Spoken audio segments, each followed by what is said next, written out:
દર્દીઓની medical history એક જ ડિજિટલ પ્લેટફોર્મમાં સચવાઈ રહે અને દર્દીઓને અલગ અલગ ફાઇલો મેડિકલ રિપોર્ટ વગેરે સાચવવામાં પડતી અગવડ દૂર થાય તેવા હેતુથી સરકારશ્રી દ્વારા આભા કાર્ડ લોન્ચ કરવામાં આવ્યું છે। ત્યારે રાજકોટ સિવિલ હોસ્પિટલમાં દર્દીઓના ઓપીડીમાં કેસ કઢાવતા સાથે જ આધાર કાર્ડ વેરિફિકેશન કરીને આભા કાર્ડ ઇસ્યુ કરી દેવામાં આવે છે, જેથી કરીને દર્દીઓને ભૂતકાળમાં થયેલી બીમારીઓ અને સારવારનો બધો રેકોર્ડ એમાં સમાવેશ થઈ જાય છે, જેને કારણે દર્દીઓને ભવિષ્યમાં કોઈપણ સારવારની જરૂર પડે તો સરળતાથી જૂના રિપોર્ટ્સ અને રેકોર્ડ એક જ ક્લિકથી મેળવવામાં સરળતા રહે છે।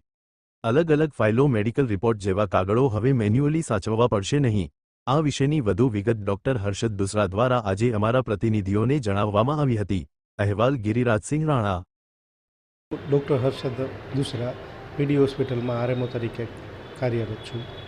सरकार धीरे धीरे डिजिटल थवा जई रही है।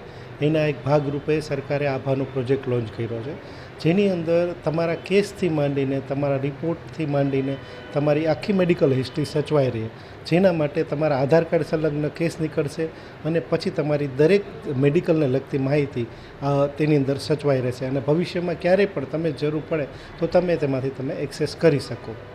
અત્યારે આભા કાર્ડ વિશે અને ખાસ કરીને જે આપણે આધાર કાર્ડ માંગે છે એમાં એક અફવા ફેલાયેલી છે, ગેરમાન્યતા ફેલાઈ છે, એનામાં સત્યતા શું છે, તમે પ્રજાને શું સંદેશ આપો છો? જે અત્યારે માન્યતા જે અફવા ફેલાઈ રહી છે એ વિશે એટલું જ કહી શકું કે સરકાર આપણા માટે એક ડિજિટલ પ્લેટફોર્મ બનાવે છે કે ભવિષ્યમાં ક્યારેય એવી જરૂર નહીં પડે કે હું ઘરે આવો રિપોર્ટ ભૂલી ગયો કે હું ઘરે આ મારી ફાઇલ ભૂલી ગયો તો હું શું કરીશ।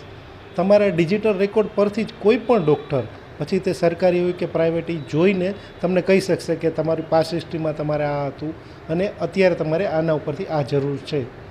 અને બીજી વસ્તુ કે આધાર કાર્ડ માગવા પાછળનું એક જ માત્ર કારણ છે કે સરકારશ્રીના નવા નિયમ મુજબ જન્મ મરણ બંનેની નોંધ આધાર કાર્ડ અનુલક્ષીને જ થાય છે।